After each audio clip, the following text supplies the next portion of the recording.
የሀገር ካሌንደሩን ተመልክቶ ደነገጠ። ዛሬ ታላቁ የዳንስ ትዕይንት ቀን ነበር። ልብ ውስጥ እንደ ከበሮ መምታት ጀመረ።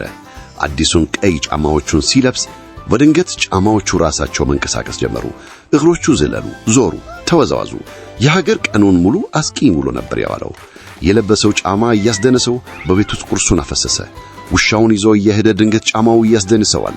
በትምህርት ቤት ደግሞ ኳስ እየተጫወተ ባልተፈለገ ሰዓት ጫማው አስደንሶት ኳስ ያመልጠዋል። ሰዓቱ ሲደርስ የሀገር መድረክ ላይ መውጣት ፈራ። ግን ሙዚቃው ሲጀምር ጫማዎቹ እንደገና ማስደነሳቸውን ጀመሩ። መዝለል፣ መዞር፣ መውደቅ። መጀመሪያ የሀገር ደነገጠ፣ አፈረ። ግን በኋላ ነገሮች ተቀየሩ። የሀገር መሳቅ ጀመረ። ጭንቀቱን ተወና ጫማው ሲያስደነሰው መደሰት ጀመረ። ሰዎቹ በጣም ወደዱት፣ ጮሁ፣ አጨበጨቡ። የሀገር ትልቅ ትምህርት ተማረ። እውነተኛ ስኬት ፍጹም መሆን ሳይሆን መዝናናትና ራስህን መሆን ነው። የሀገር ካዝናናችሁ ላይክ ማድረግ እንዳትረሱ።